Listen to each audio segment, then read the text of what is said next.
Hey folks, NXT just went off the air. We're going on the air. There's so much stuff to talk about. We had a steel cage match for the North American Championship. We have a surprise appearance from the newly freed Ricky Starks. And we have so much more to talk about. But we're going to talk about it all after our lovely intro. Play the intro, guys.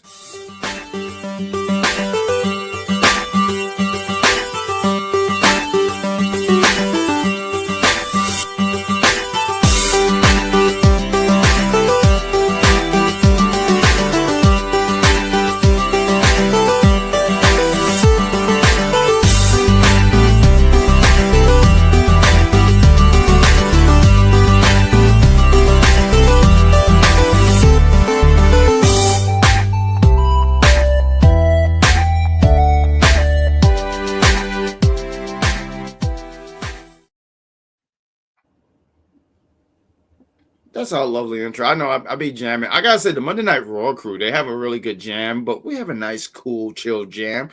You're watching a Unpopular View NXT review show. I'm one of your hosts, the Great Grand Slam Pooba. I'm joined with the sensational Sabrina, Estella, and we got Freckled freaking Sensei. Guys, NXT just went off the air. What did you guys think about NXT? Pretty good. I had no complaints. It was a little better than Raw yesterday. There were some parts in it that were good yesterday and some parts that I didn't really care for, like that main event. But that is not here nor there for discussion. And everybody that watches the program knows why the main event yesterday was not it for me. But we knew that was the way it was going to go based on story. But again, that's not here nor there. You know, you're talking about that main event, and I had to think about it for a minute. And I love when frauds lose, so I enjoyed seeing. I did. You know who would have never lost to Logan Paul? Juventud Guerrero. Oh my god, I knew he was gonna bring it up. You know how much he loves Juventud. I know bring it up. I love him. If I don't know that by now, I am a terrible co-host and person for not remembering. It wasn't. Juventud Guerrero is fantastic. You know why? Because my lighting is crap. That's why. I need to get better lights. That's why. But you can see us here, Jeffrey Reimer. But real quick, before we talk about NXT, you're watching Unpopular Review. I'm sorry, my beard got in my way.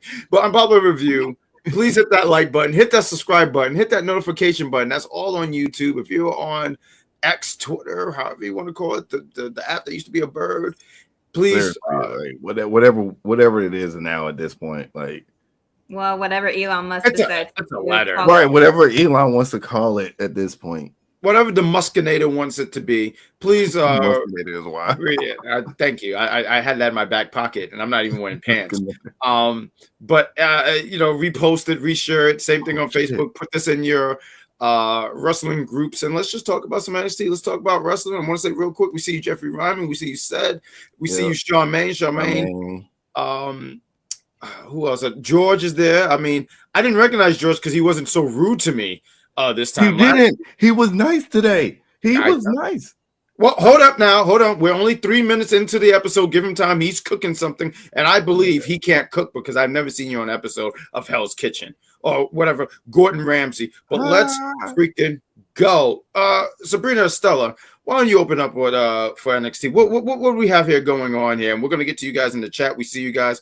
Charmaine says she loves your shirt. And thank you. Iron Man was right. Cap was wrong. Oh, Captain America's a dick. I hate him. Yep, he should get he honestly should get uppercut in the dick. That's gonna be my new thing. I feel like he's the type that he probably won't feel it. Like I don't know. Something tells me that super soldier serum went to first of all, poor Peggy, for him to go travel back in time. Like that's not that man has 70 years. That man has been pent up for 70 years, and you want to go back in time and find a woman that didn't even look like she even messed with anybody back then. And you like, I'm gonna spend the rest of my life with her. We're just gonna go dancing and everything. Fuck the world. Fuck everything else that was going on. You know, I was gonna say, you know, there was that Civil War movie, and I thought it was weird that he messed with her niece. was like, what is that about? But that's I know you guys reviewed it. I'm going to save it because I know you guys are going to be talking about it. But Sabrina, let's get into this NXT here. What do we got here? And George already let me know. Don't worry. So he's already cooking something. And I could already smell the grease fire. But go ahead, Charmaine. Charmaine. I'm sorry. There's a lot of names I have to remember. Sabrina, what do we got going on?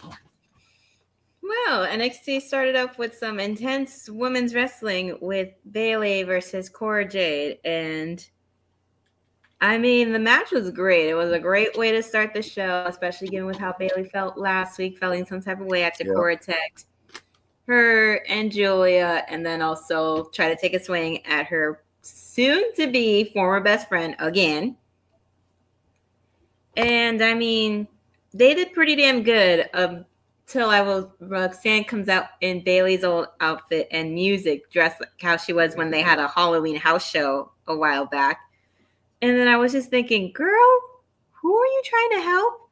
We know you're not trying to help Cora because A, you feel like Cora is inferior to you because now you become NXT champion and she hasn't won a belt even though she won the tag belts with yo ass. And True. B, were you helping Bayley by pretending to be her to distract your former best friend so Bayley could win? Or are you just trying to mess with her head because you think that you might possibly get put in the elimination chamber for that qualifying match you have next week?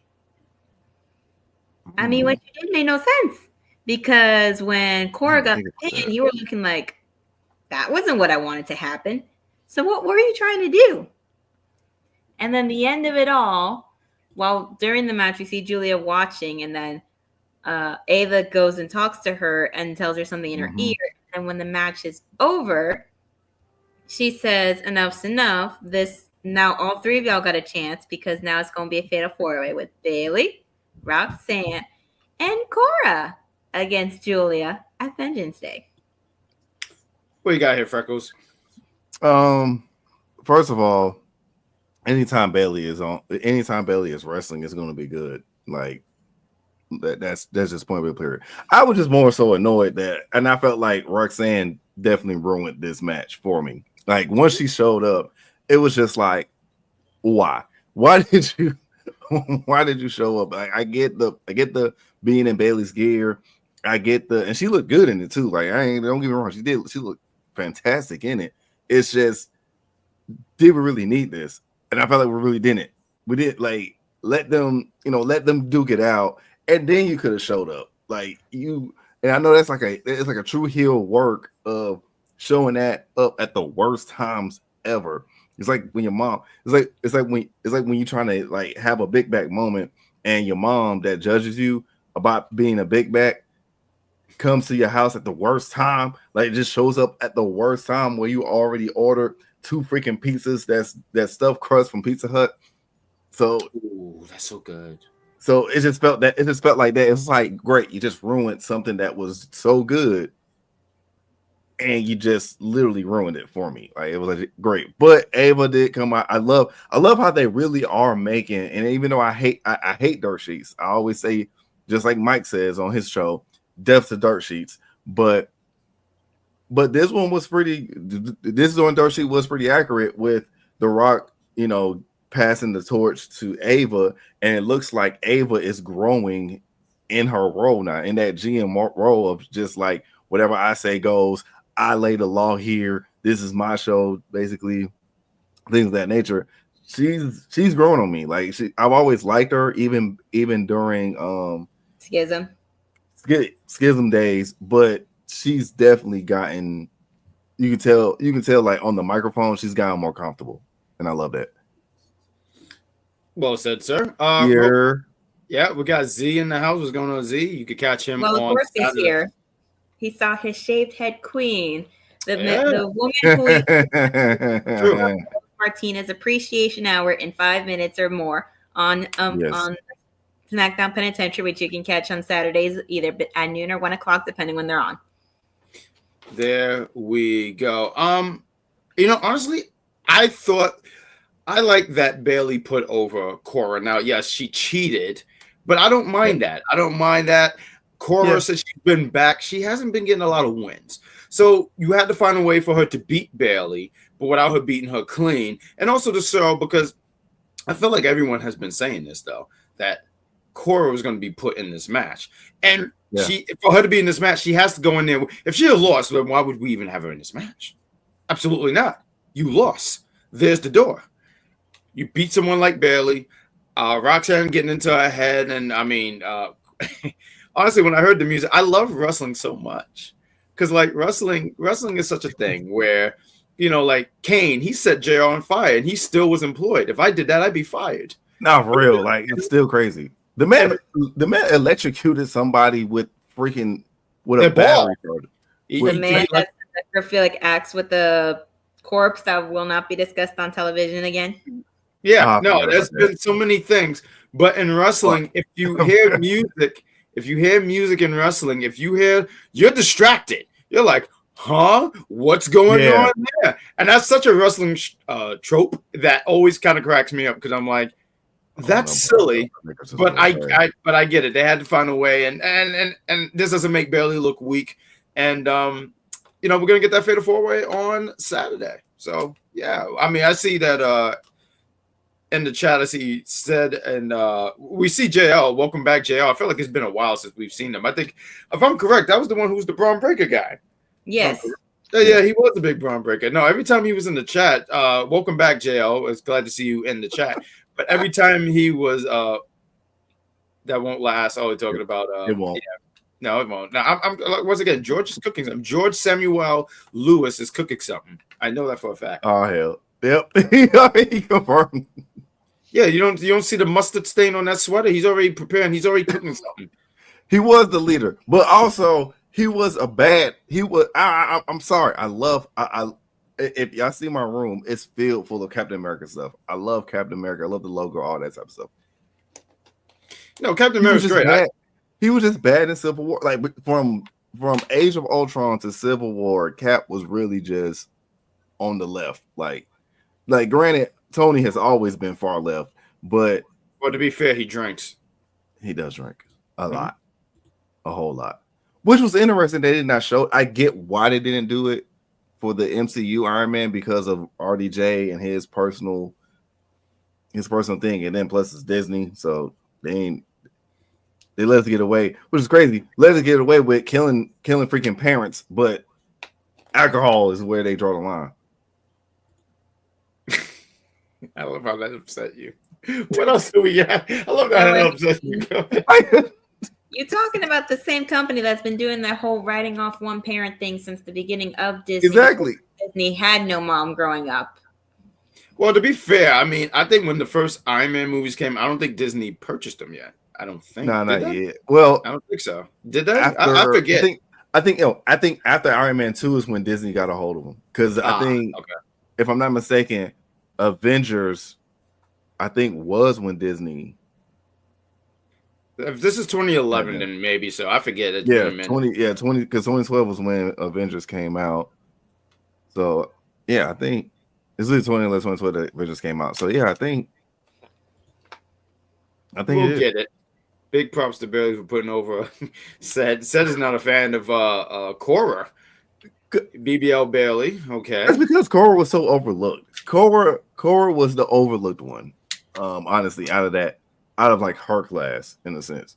Well, you know what I think really hurt her is that when she really got hurt, because I feel like last year she was going to win it. She got hurt early last year, and that's when who's champ? Lyra Valkyria. So yeah, I did think that Cora was going to win it last year, but I just think her being hurt, and that really, and I'm not even being funny, that really hurts a talent when they get hurt, because I know we're going to talk about Nakia Lyons a little bit later, and she was the it girl for a period of time, and now I mean, barely see her unless she's chasing a. No, unless she's not minding her own damn business and having to stick her nose into everybody's damn business because now she's got nothing else. Wait, hold up. You know, I'm so sorry because I before we started the show here, we have our little pre-talk and everything. Sabrina, Estella, where did you get that Sky Too Hottie hat from? Right, because Sky Too Hottie hat. First of all, it is a. You have to do the worm. Nah, for real. I don't know how to do the worm. I don't plan on doing the worm, but I ordered this off of Shein. Everybody in the chat right now, all 51 of y'all, put #worm right now. Hashtag ain't gonna happen. Moving on. I do want to make it clear though, when you say worm, we're talking about the insect because I was very concerned here. Go ahead, Sabrina, Estella. On one Shay Soy, she's in the chat. She says that she does love the hat. Yep, she says it. She was impressive. Anyways, still not doing it. Anyways, I'll do it. Sobruka and Zarya talking. They're watching some videos and they're discussing about their team working well and that. Sobruka's like, maybe we should try things my way next time. And Zarya's like, I don't know about all that. Meanwhile, Nikita's behind them putting stuff in her locker area.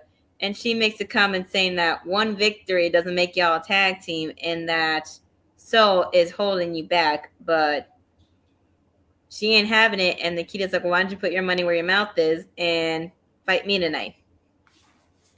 Honestly, when this happened, I got a little intrigued here because you got Zarya, who's a powerhouse, and then I'm looking at Nikita, and I'm like, I'm trying to find the words for her, but she's a thick girl. So I was like, there's something about this match that just intrigues me. And I was interested in seeing if she was going to get up for the F5. Yeah, I was really just curious to see how Nikita was going to sell the F5. I wish she never got hurt or injured. Because it does look like Nikita's spot should have looked like how Lash is looking as being booked. I feel like they would have went the same. Of course, not tag team and all that, but just the way how strong Lash is and how strong Lash is booked. It seemed that they were trying to go that route with Nikita, but then once they realized, oh, she can't really talk, and then she's been gone on the shelf for like so much. It's like every time that she tries to make a comeback or tries to get into some type of limelight, it seems that she's always getting hurt. So, I've heard a lot. And then, and on top of that, when she got hurt, then you have all these girls like a Giulia, Stephanie, exactly. All these girls coming in, and a lot of girls who honestly surpassed her because Soruka. I think Soruka was kind of in that same class, if you will, and how you mentioned Last Legend, who. Because she got more reps and she got a lot better. So, I think a lot of that really did hurt her. And she's trying to build that momentum. And I remember when she came back, and I think we said this one time on the show here, is that she has a big mountain to climb because there's a lot of girls that has either leapfrog her or there's girls who just came in and they're going to make a priority for her. So, we're going to talk about that match. But what else do we got here? One, Sabrina Estella. Oh, you got number one fan. We got good Chris in here in the chat. He loves everything about Sabrina Estella. I'm glad that he loves everything about you and not me and Frecklesensei. I mean, I guess we're just invisible. Thank you for that, George. Insult me. I want to feel somebody. I need somebody to love me as much as Chris is loving Sabrina right now. Like we love it. We ain't saying that we're jealous, but we just saying. No, I'm jealous. I am very envious of my co-host. How about this? I love both of y'all as much as good Chris apparently loves me. Can you buy me a taco? Yeah. I love it here. It's the way he said it. So like it was just so, oh my god! If somebody could please, please show the cat meme. If somebody please get the cat meme. We'll go to a place that does a 3 taco deal, and I'll buy you a plate. You know what? I have a fever. And you know what, guys, that makes me feel? You know what I have to do to fix it? More cowbell! I bought this at Five Below, and I couldn't wait for it. And I'm going to not make so much noise because my mother is upstairs, and I'm very scared of my mother. But I need more cowbell, damn it. One more time. Lily bought this from Five Below. Greatest purchase ever. Let's go.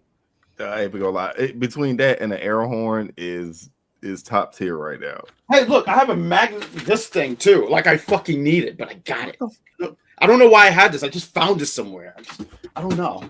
Now I need more cowbell. Let's go. What's the next thing? We're going to end up making a segment of Jack finds things. Like it's just.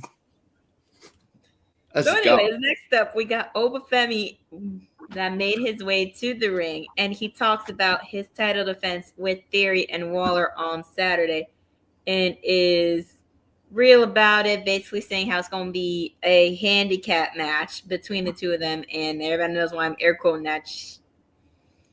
They think they're going to gang up and get rid of the ruler, and then what? Them egos are going to be their greatest downfall. When it's all said and done, just like the Rumble, it is every man for themselves. You cannot trust anybody when you're in the ring. I mean, Natalia proves it every year in the Royal Rumble, minus this year, for crying out loud. Anybody that works for the third early gets thrown out. But anyways, speaking of people who should get thrown out, we got A-Town Down Under making their way inside. And Theory gets on the mic and makes the case for Grayson being the backbone of modern NXT, and says Waller's going to help him win the title. And then Waller does the same thing, but says that Theory's going to ride shotgun with the new NXT champion, a.k.a. him. And Oba points out that they said that they're both going to be the champion. And I'm just thinking to myself, are y'all thinking of possibly pulling a Lay Cool and trying to have them split? Yes. Oh, my God. Because I'm pretty sure they're not going to do that for y'all. They only did that for Lay Cool. I don't know if they're going to make an exception for y'all. But Grayson ignores that and makes the case of how much the title means and what he's willing to do to hold it. And that he's annoyed of hearing people's names associated with it, like Carmelo, Trick, Braun. Yeah, he was hating all that. He was a hater, man.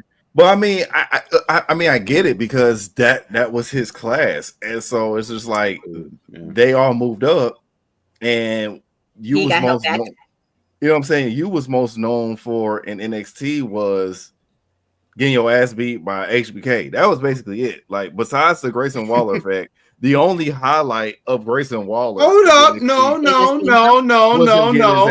Hold up. I do have a Grayson Waller classic.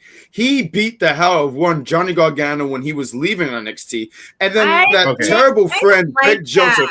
I'll give you that. I didn't. Now, hold on. Wait. I'll hit this cowbell. Do not make me hit this cowbell. I'm going to get a drum thing and hit the cowbell. That's going to be my new thing. But it wasn't because he beat up Johnny Gargano. He exposed Vic Joseph, who was a tremendously awful friend, who let his friend get his ass kicked. And he just kept begging, please stop beating up stop beating Johnny's ass. Please leave Johnny's ass alone. Stop beating Johnny's ass in front of everybody. And Waller just kept pounding that ass right in front of everybody. I didn't like how all that came out. But you understand where I'm coming from. He dominated Johnny Gargano. And I need more cowbell. Let's go. Let's carry on. What we got next? Hey, look, we need a cowbell. Talking about it because this was a long segment. Oh, I'm sorry. Yes. But I'm just gonna say this: I didn't like that segment because I was there in person when that happened. Oh, you was there? I hated every second of it. And unless Vic is trained to whoop some ass, he wasn't gonna get up and risk his job. But anyways, he wasn't getting up. You're right. Sure. Theory does talk about his United States Championship, and Grayson comes out saying, like, you beat John Cena. We get it. Hater. That was just hating. That was hating. Yeah, he was. Hating. No, but he has a valid point, though, because, okay, he beat John Cena. Then what? Nothing's ever happened. Austin Theory, when you beat John Cena, you're supposed to, like when KO beat John Cena, it was a big deal. When CM Punk beat John Cena, it was a big deal. AJ Styles beat him. It was a big deal. And they moved on to do big things. Austin Theory did nothing, but nobody likes him. Yeah, no one liked it. So I thought Grayson really he what the cool kid said, he shot there. Well, I mean, shooting. But it's just like for me, but Grayson, he did. You couldn't even beat the legend that you were supposed to be in NXT.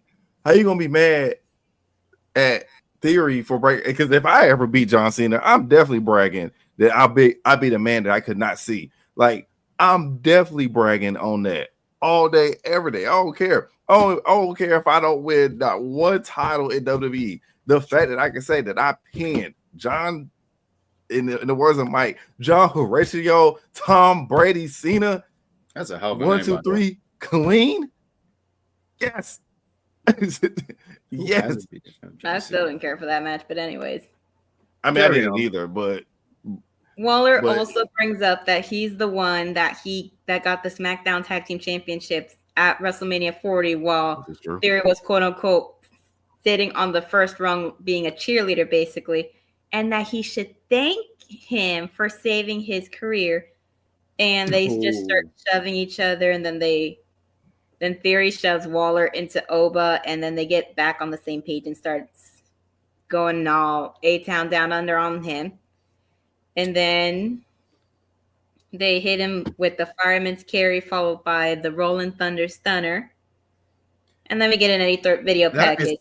That's a cool move. Match against Trick Willie. It's cool, but it takes so long. Like, it does take the so long. setup, I think that's my only problem with it. It's such a, like, I have to go out the ring. Is that even a move in 2K? Like, I'm just curious. Do you do that? It is? Okay. It is. But see, so the thing is, it's been a creative move for the mic, but it's been a creative move for like the longest. I'm pretty sure since like 2K fucking I can remember that move being on like 2K18, 2K20, like that jumping in and bro, it's literally like it's a fun move, but it just takes too long.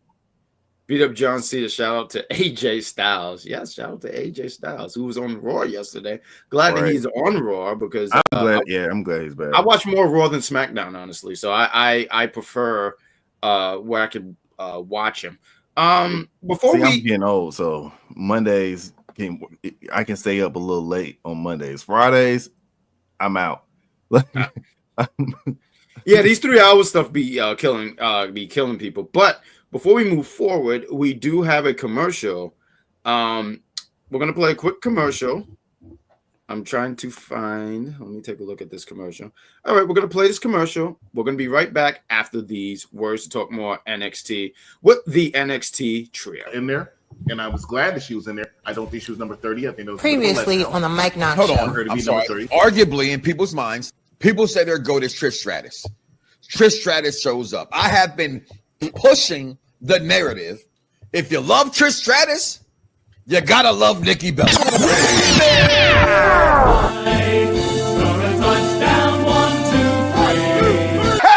That's what I'm talking about. Beat your and hide the Bible if God watching. Sometimes you gotta pop out and show. I want to perform their favorite song, but you know they love the sue. Charlotte Flair. I'm sorry. Tell me when I'm telling lies. You've been waiting. What was it, a year and a half? She was out. Over a year. She's back. Charlotte Flair is the greatest women's wrestler. But you know what? All right, before we I'm all time. She declared she said she was coming. She's been putting promos out there. She was ready to go. That's gear. Same thing with Nia Jax. For her to come out there at number 27 and just automatically boom in there. 32, 33, 34, 35, 36, 38, 39. What do all these numbers I say have in common? Every single one of those had a match with Charlotte Flair in it. And every single one of those matches with Charlotte Flair going for a championship. Calling in here to the Mike Knox Show on Pop Review, Big Daddy Queen. Let's go. It is time to be what we are. This is our Super Bowl. No more playing. No more playing, Nick. Now we're going to do it right now. Jalen Hurts. That's my quarterback. That's my quarterback. Let's go, baby. Yo, this is our time. Yo, this is the second time we playing them. Fuck that shit, man. Yo, that nice shit last time ain't cutting it out this way. We're going to fucking take it down. Yo, we're going to do it. This is our year. Fuck that three-peat shit. What time is it?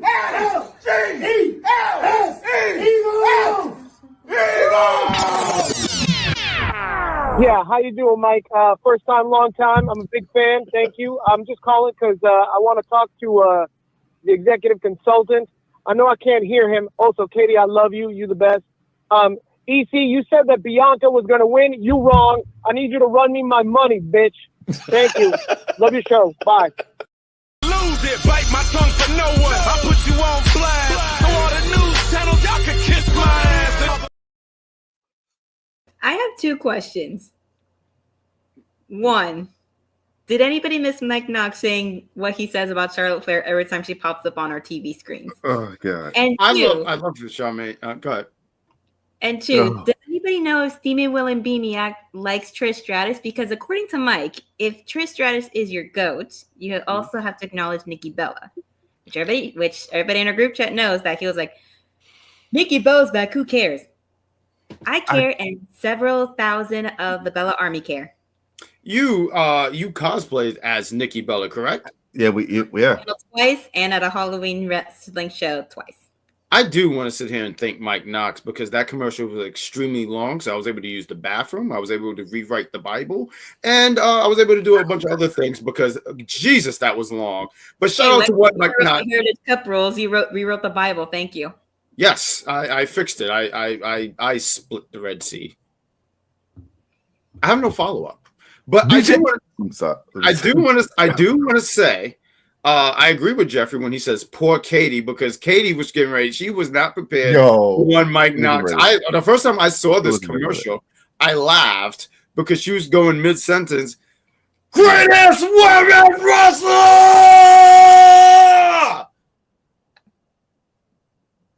of all time. No one does it like Mike. No, nobody does it like Mike. And like I said before, sometimes I've said certain things just to get him to say that because I find it funny. I think he should be. I want to say he did a great job with that commercial, and you can catch him on Mondays at 6 p.m. yelling for. He yells a lot. That's the best I got. So I was actually there. I was actually at his house for Super Bowl, and so I was there when he did the phone call. I was right there in front of him when he was doing the phone call. And as loud as it sounds in my ears right now, it was just that loud. Like it was very loud. It was the loud bowl. It was the loud bowl because we know how loud he can be. Every score, I was shocked. I was happy on the inside because I mean, I used to like the Chiefs, but I stopped liking them once they started becoming real arrogant, and especially Travis Kelce. How dare you say that gumbo is basically brown soup? That's why you lost. That's why they had New Orleans went down and took away your entire black privileges, and you couldn't catch worth nothing. You couldn't run a route that great. Your hairstyle changed and everything. I don't know what happened, but it's like you went to Swift. We love Swift now. Like we realize Swift is actually cool. It's you. You was the problem. You've been the problem. That's why that X left. And what happens? The X of yours comes down to the Super Bowl and parades on your loss, grabs confetti, throws it in the air like it's snow. It was beautiful and magic. But y'all go ahead. I just wanted to say that. Well, it's like the Taylor Swift lyrics. It's me. Hi, I'm the problem. It's me. But anyways, speaking of I'm the problem, we have Ethan Page talking about how he subjected Javon Evans to what he did to his jaw. Basically, the only person that the executive contradiction likes for attacking a black man, especially now that it's Black History Month. Yeah, I said it. I don't care. And the doctor is letting us know that Javon is cleared for the match on Saturday. I'm glad that you mentioned this part because hold on. Wait. I'm sorry. You're doing a fantastic job here.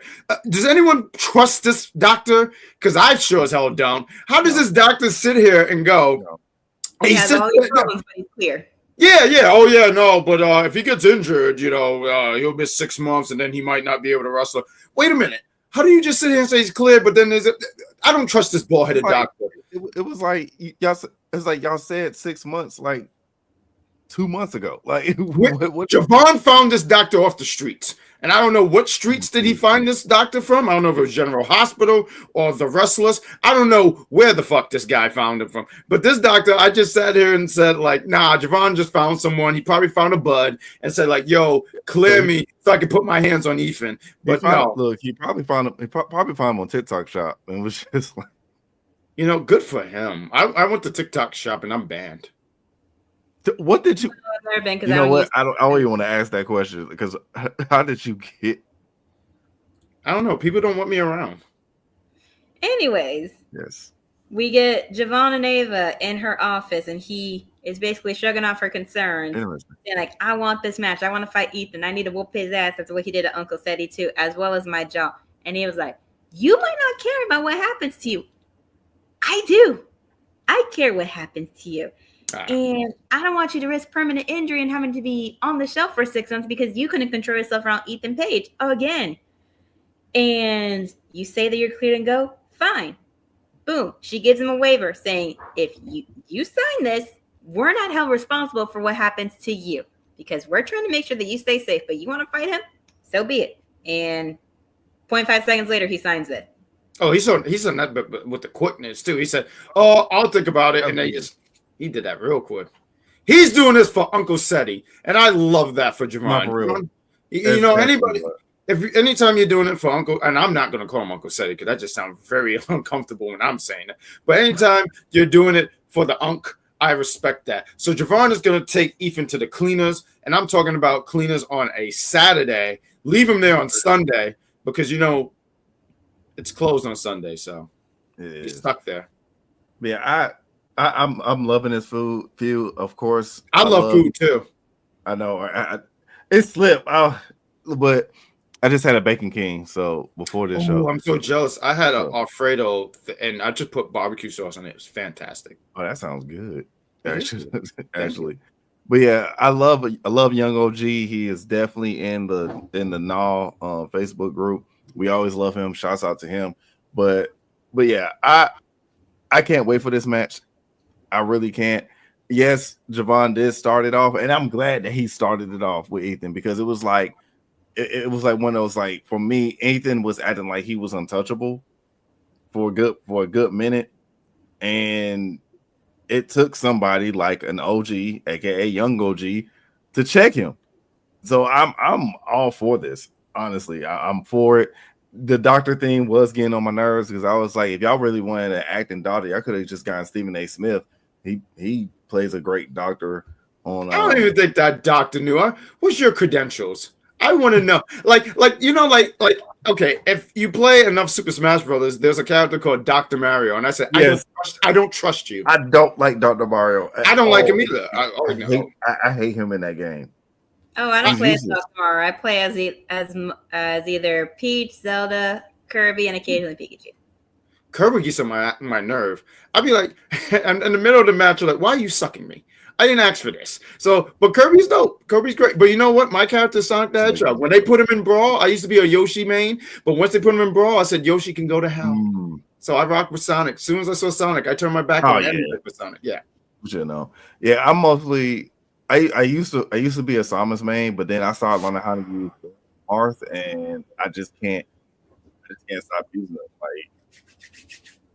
Oh, and by the way, I suck at the game, so everyone knows. I'll play. I just suck at it, but it's fun. I'm not the best either, but I'm fine with having. You know what we should do? We should get a Mario Kart thing going with all of us. We get a Mario Kart session. Let's do that. Let's test our friendship here because I already know my patience is very thin. But let's do it. I think that's what we should do here. But what else do we have on sensational Sabrina Estella? Well, we had the triple threat tag match with Hank and Tank versus the No Quarter Catch Crew members of Myles Borne and Tavion Heights and Briggs and Inamura. You know, honestly, this match was really, really good. This match was really good. This match was, it really picked up in the middle. And honestly, you knew this match was designed for Briggs and I'm sorry, what was the other individual's name? Inamura. George. What's his Inamura. Inamura, okay, Inamura. Because I'm not familiar with him at all. So I said, now my only thing I didn't like after the match. So what? Last week, Nathan and Axiom said, "Well, I don't even have no wins," because they kept harassing these guys. So they're like, "Hey, you got to get a win." They get one win, and all of a sudden, Yeah, you get a match. Like that's all it took.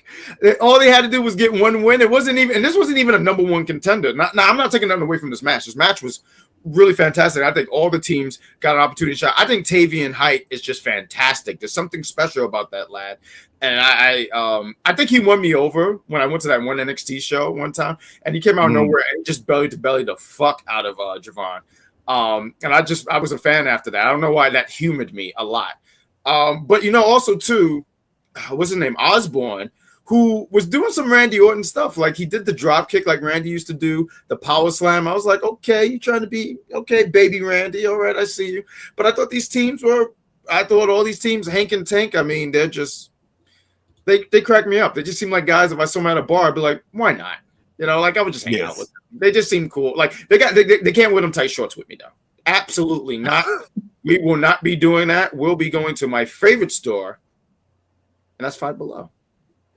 They don't have pants there. I just want to go. Yeah, I was about to say that. I don't think they got shorts.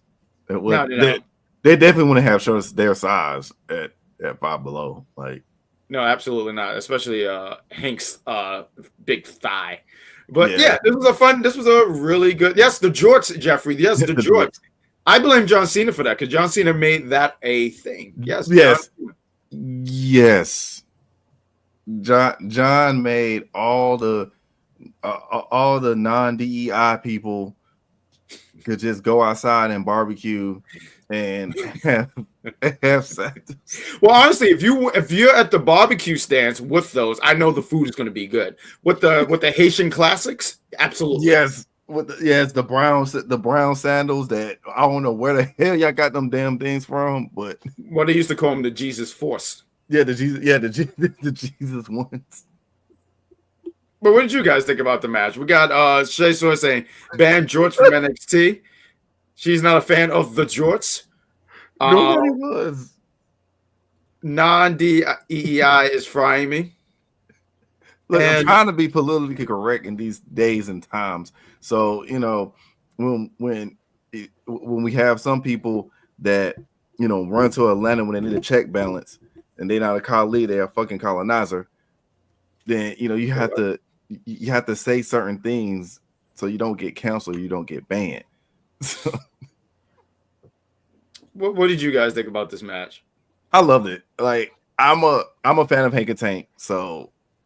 You're a fan? Would you rock the jorts with them? No, absolutely not. Okay. But absolutely about it. I love the honesty. Yes, that's great. But I love them. They remind me. You know who they remind me of? They really remind me of a combination of Festus and his guy with Business and Gravy, the song, and Heavy Machinery. They're like a perfect combination between them two and Heavy Machinery. Like they were who's Festus? Which one of them is Festus? This is great. Well, you know what? Actually, because I do agree with what Shay said that Tank is the main carrier. So Festus would have to be Hank, and then Tank would be the other guy because the other guy was the mouthpiece. I forgot his name, but I remember when they split, they called him Slam Master J. And I said, who the hell came up with that and patted himself on the back? You bastard. I forgot his name. It was J something too. And that theme used to crack me up because honestly, Biscuits and Gravy sound like a terrible combination. Trust me, from the South, it's pretty good. Okay, no, that's fair. It was, thank you, Jeffrey. It's Jesse. Thank you. Depends on the gravy. It depends on where you get it from. I mean, is it good gravy? Depends what makes it. Well, because you got certain gravies. You got like turkey gravy, and then you got like just regular gravy, and then you got red gravy. It's a country thing. No, understood. Miss Sawyer says Hank is Festus, but luckily he evolves it to Luke Gallows, so it's bright and top. I love that. And where is Gallows now? They did just get released. They did get let go. But there was nothing going on for them. No, there wasn't. But I think one of them were hurt though. I think Carl was hurt. Carl was hurt. Honestly, I was kind of digging. I was hearing someone say like their run in NXT didn't make sense or something like that. But I was like, I kind of was digging. You know what I liked about them being in NXT? Because they were doing something. My thing is, if you're on the main roster, you're not doing anything, why not change up your scenery? Go to NXT. And they were having a little bit of a rivalry with was it Hank and Tank Gravy? You know, like they were doing some things. So there we go. Listen, the Good Bros already have a new place set by the time they got the call. Trust that. I you know, they always find a way. I remember one day I was watching AEW. I said, "How the hell did you guys get on here?" Just they are always good. So what else do we got here? Because I could go into a whole rant about just anything. So yeah, what else do we got here? Well, we got the D'Angelo family backstage, and we got Stacks apologizing to Tony D, saying that he got in his own head, that the pressure got to him, saying like he's gonna have to handle things himself one day, and then everybody's saying like they understand and all that, and like Tony D's saying like I gotta do this match by myself. I can't win with y'all's help. I appreciate how much I love y'all, but I need to do it myself, one-on-one like a man. Yeah, I actually did enjoy that. Oh, I was cooking. And then speaking of a match that was supposed to be cooking, but didn't even make the oil sizzle, we had JDC versus Lexis King for the Heritage Cup, with the rules being eliminated, basically turning it into a regular match because Lexis King had to make it a one fall, getting pinned, that's it, and all that, just like basically saying like I'm just going to turn into a regular match because my ass is bored. Can I just say and ask you guys, what is your favorite call from Booker T? Because he cracks me up so much. And like, there's the here we go. I would say, for me, it's definitely when he does the shucky ducky quack quack. Like it's funny. It's hilarious, especially when they used to do the kickoff shows where he would say it and the ducks would come up. And he would see like bubbles and everything like that. Yeah, like the shucky ducky quack quack is goated at this point. Yeah. Oh, you know which one he does? He was doing this with I think he only does this with Lexis. I don't know if he does it with anyone else. He goes, rockabye. It's just I think he only just says it to. Yeah, I think only for him, right? Miss Soy's pointing out he would say honk, honk, honk. I don't know why he's just randomly saying that, but he's saying that. He said that during the tag match with Hank and Tank because they were doing the honk, honk thing too. Okay. And oh yeah, Jeffrey's thrown out here. He's like, what the hell? Yeah, you just say what the hell. Like, oh man, well the way he says what the hell be. He has a certain yeah, he has a certain like. I don't know how to put it, but like when he says it, it's different from how some people say, oh, what the hell? You go like, what the hell? It's like there's like more than 2 L's. It's like this is more. True. But I'll sit here and say this. JDC. Now this match didn't do anything for me really, but it was cool seeing JDC Fandango, formerly known as Fandango. Mm-hmm. It was nice to see. Like when I saw him do the leg drop, I don't even know what his age is, but I'm like, dude, you're still doing the leg drop? Because like, no, for real, my butt hurt seeing that. But it was fine. It was you know what it was for me? It was cool seeing JDC because I don't watch TNA. I just don't have the channel. But it was cool seeing him, and it looked like he could still go. So like I was trial version. JDC is 41. It's free where? He's 41. I need to get the free trial. Oh, he's 49? He's 41. Oh, shoot. I was about to be like, bro, what is your workout regimen? What is your eating regimen? What is tell me where this pond of youth is, please, because he looked damn good. And you know what? I thought he was looking. Fandango never did it for me in the ring, but when I was seeing him do, because his character was different from what he's doing now, right? Yeah. But when I was seeing him do a lot of stuff, I was like, oh, I didn't know you had that in you. Like when he did like the top rope, not the leg drop, but like flipped over the ropes and everything. I've never seen him do that before, unless he was doing that in WWE, and I missed that. But I think he did it a couple of times in WWE. It wasn't like his signature go-to move though. Sure. Especially when they did the Brizongo thing. It definitely wasn't like a signature for him. But yeah, it's so funny because somebody said, Jeff said it, like it's interesting how JDC is a heel, because I've seen some of JDC's work in TNA. Mm-hmm. Not all of it, so I can't really say like how he is in a sense. But yeah, I have seen like some of his heel work, and it's hilarious, like how he just gets booed and he's a heel in TNA, but in NXT we just like, oh my god. Well, you know what I think. I think they had reasons. One, because of the history that he had over there as Fandango and Breezango, and number two, when you go against somebody who literally spray paints their beard, you automatically are a face. That is true. Yeah, I was going to point that out, but honestly, if I could be honest here, I think I would have went with JDC getting the dub here. I don't know. Let's just. I think it would have been something nice to give TNA something. He could walk around with the Heritage Cup. He's like, oh, I did this, and maybe they could have furthered something. But I would have switched the outcome here personally. Yeah.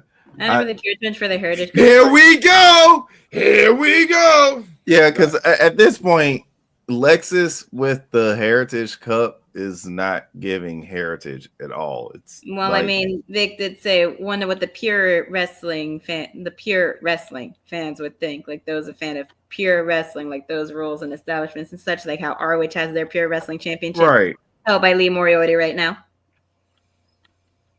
right? And that's why I'm like he just it's not the Heritage Cup anymore. It's just an accessory for Lexis to hold up. It looks like it's like something that you get off of Amazon because you a hockey fan and you wanted a replica of the Stanley Cup.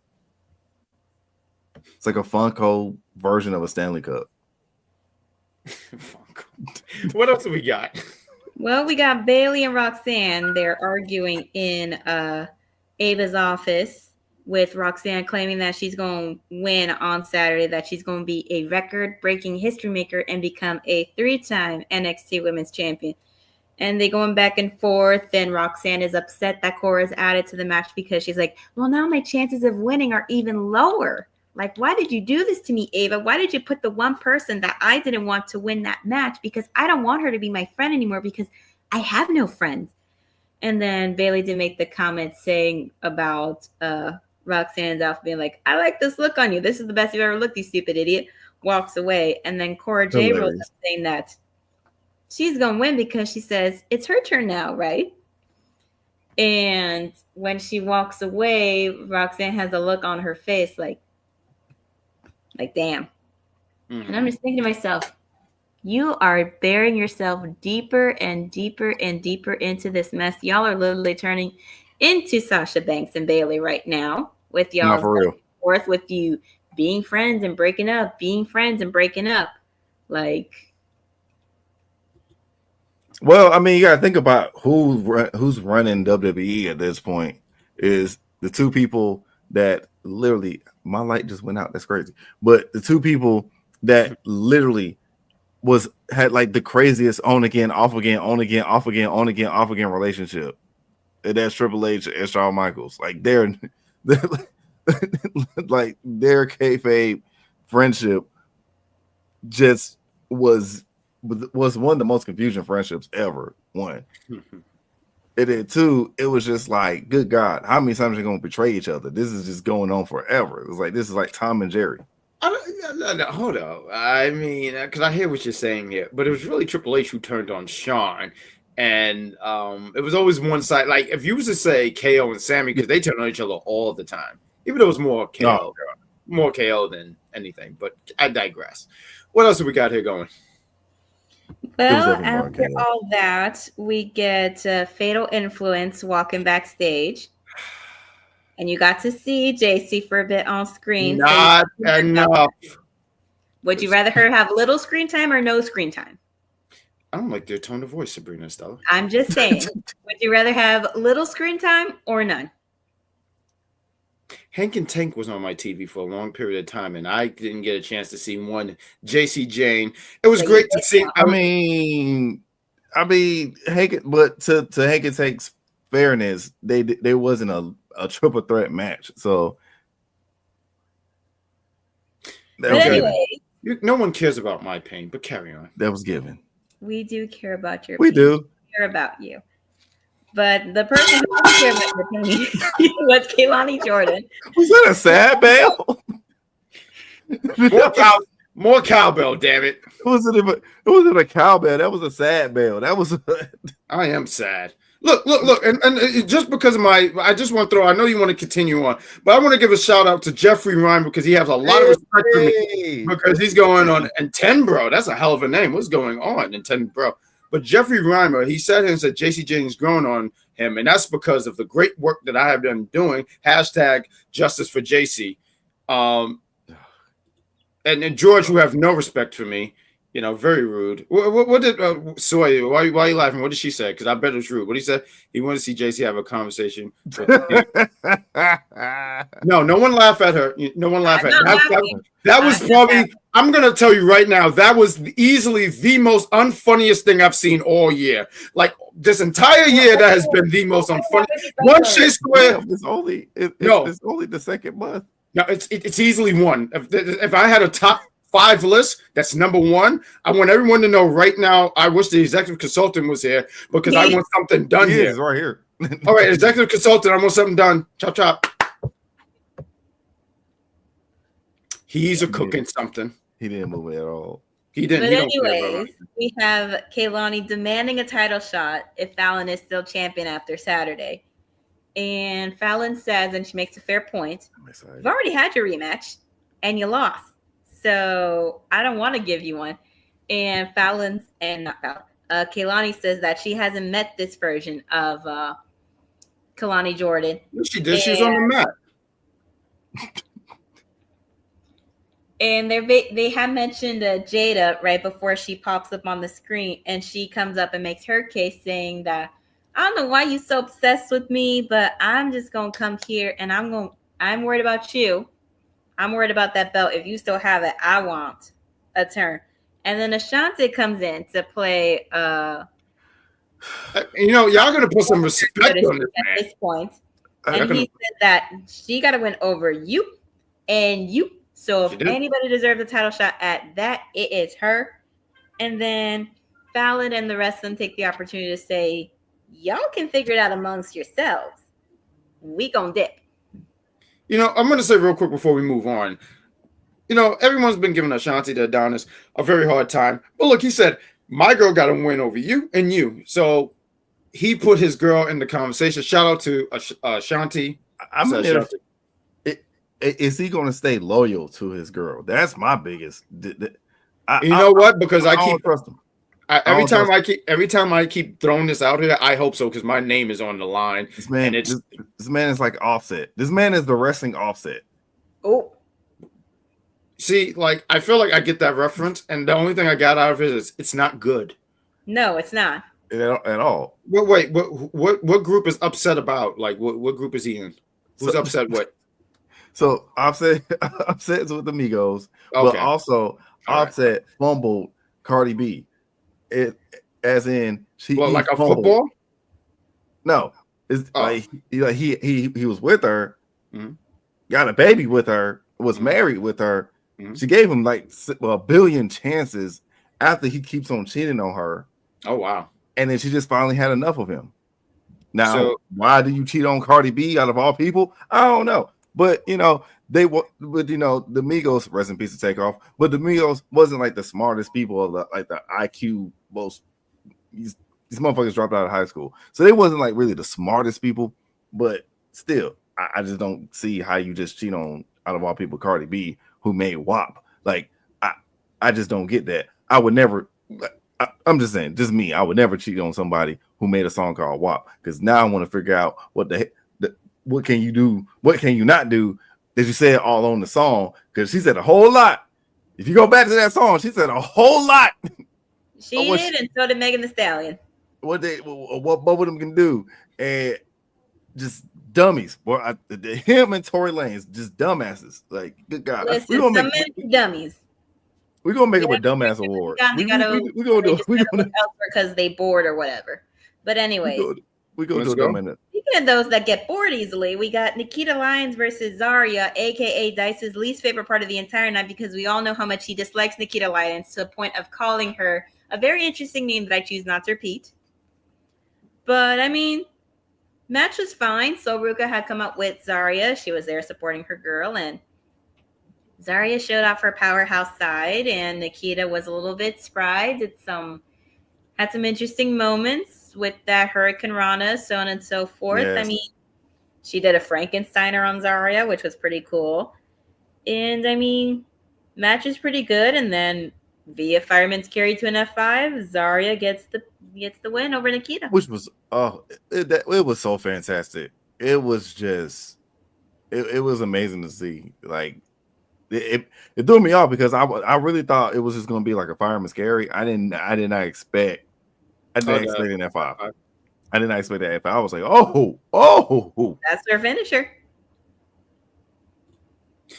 It really is her finisher. I was interested in seeing if she would be able to. Now, she didn't get like I feel like if the person's a little bit lighter, she gets a lot more height when she does it, but I still thought it was nonetheless impressive. I mean, it was a nice little match. You know, I'm not going to sit here and say 5 stars at the Tokyo Dome, but it was fair. It was a decent match.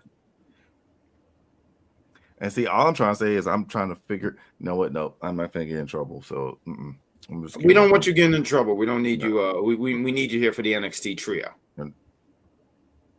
Yes, that is the nickname that he has referred to Nikita as for quite some time, especially during our top 5 women crushes of wrestling video. You can't tell me you forgot about that, because when you had said Nikita for a little bit, he immediately said that. And then when you switched it to Tiffany because you only wanted to say Nikita to see the look on his face, I was just like, I did. I literally just wanted to see what his reaction was going to be. I ain't gonna lie, I was very petty and evil. You were. I was being real. You was being mad petty. I was being. That was my strategy. My strategy was like, I'm gonna pick all the thick girls first, and then I would just make sure that Dice does not get certain people. Oh yeah, no. When you took Bayley from him, that was like wild. You took her away from the man that does the Pamela Rose Martinez Appreciation Hour in the span of 5 minutes or 10. I just did it out of spite. SmackDown Penitentiary. I did it out of spite. That would have been even bad. That would have made it worse. Like I did it. I don't know. I guess like being with the Raw crew, you know, the pettiness just rubs. The pettiness just. I'm trying to find a way. God, I'm trying to find a way to not make this sound weird. But the pettiness just catches on to you. Okay, I think that's the best way to say that. So it was contagious like the flu? It was kind of contagious. That sounds a little contagious. But anyways, after that, we get the promo from Ethan Page saying that he is not surprised Javon got cleared because he leads with his heart, not his head. But he's got a long career ahead of him. Title reigns, maybe even be the face of WWE or the main roster one day, but he can't help himself that he's willing to risk it all to get his hands on All Ego. $1 million smile, 10 cents brain. And he says what's about to happen to Evans ain't his fault because there's a giant bullseye on his jaw, and he's not just going to break it again. He going to shatter that BITCH. So, hey, that's bitch. Yeah, that's why I spelt it. I didn't say it, so I don't have to know what words are, but you do now.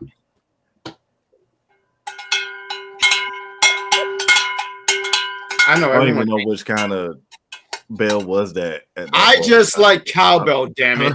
It's the swear bell. That's what it is. It's the swear bell. That was the swear bell?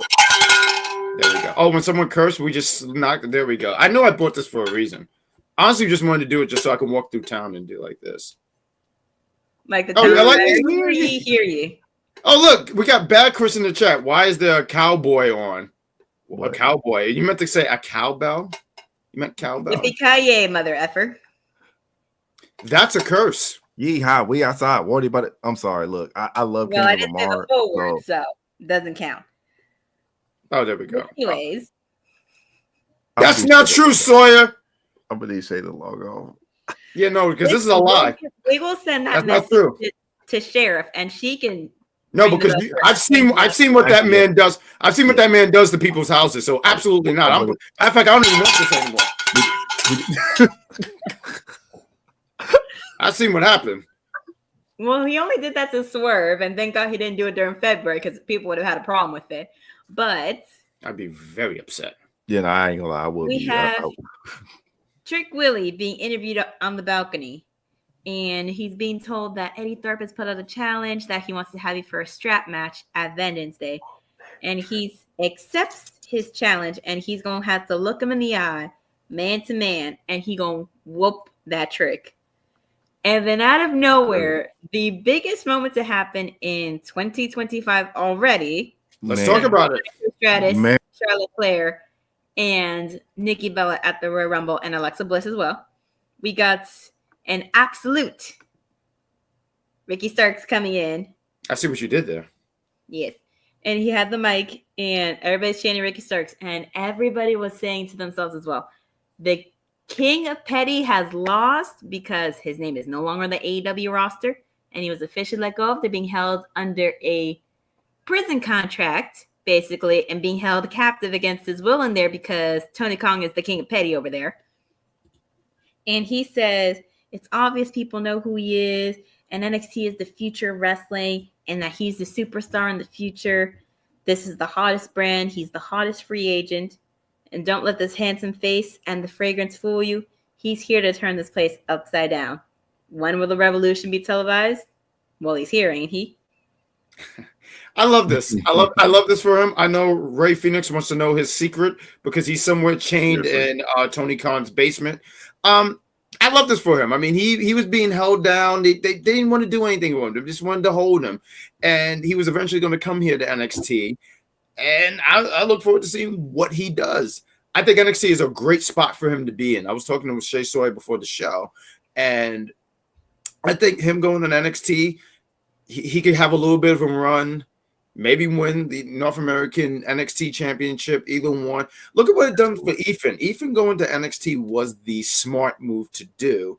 And with Ricky, you can have him down there. Let's say you have him down there for, I don't know, 6-7 months or whatever. You can call him up to the main roster eventually. But this is a great spot for him. I'm interested in seeing how things go for him. And it looks like he has a fire in his eye and can't wait to show what AEW was missing with him.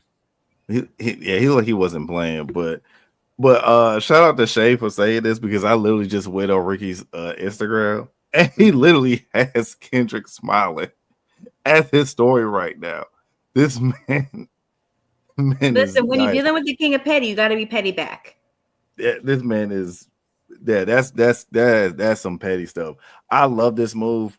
I was shocked how quick he showed up. Like I was like, wait, it threw me off. I was just like, wait a minute, hold on. What you mean you here already? We just got the news that you just got released. Like, and quick question in the chat because me and Freckles were talking. Now I feel like it was today. Today is Tuesday, right? Was it yesterday that news came out that these guys were being like, Mero, Malachi Black and Ricky? Was that yesterday? Because either way, it was just recently announced that these guys are free agents. And here's Ricky on TV being like, well, here I am.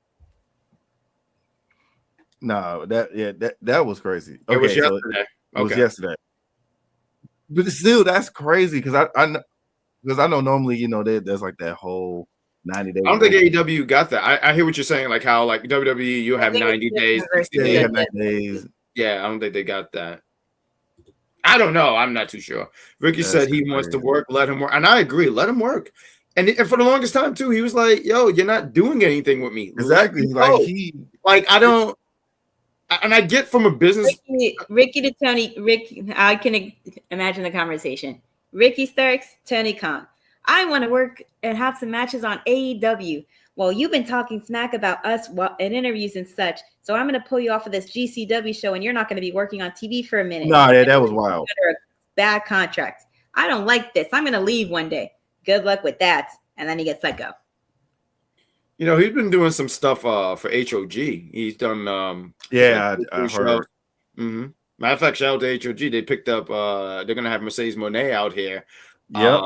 And I plan on getting tickets and getting there early because if you don't get there on time and you get general admission, you will be standing for the show.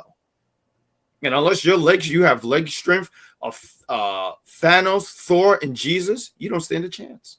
Nope. Thanos, Thor, and Jesus is crazy.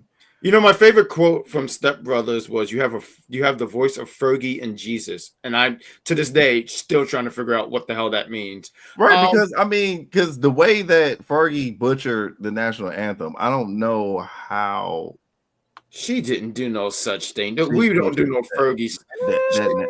It was the worst rendition. Wait. What was that? What was that noise? That wasn't a cat. I heard someone go.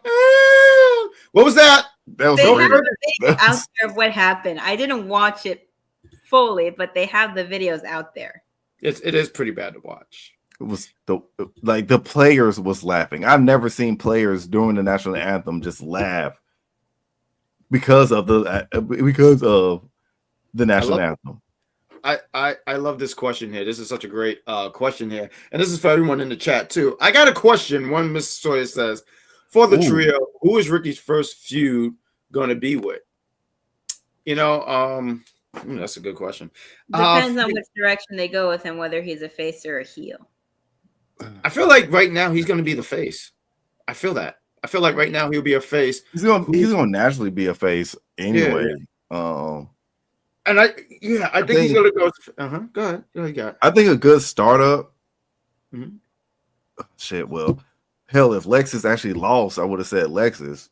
Would have been a good still startup. Have a few with Lexis one of these days. It doesn't have to be the first one, but it could definitely happen. But I can see that.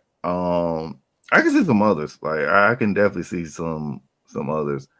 But I definitely know. I definitely feel like the big thing for him before he goes to the main roster is him coming for Tony's title. That's a for sure. Well, I mean, I would say that if we didn't have the ending that we did tonight.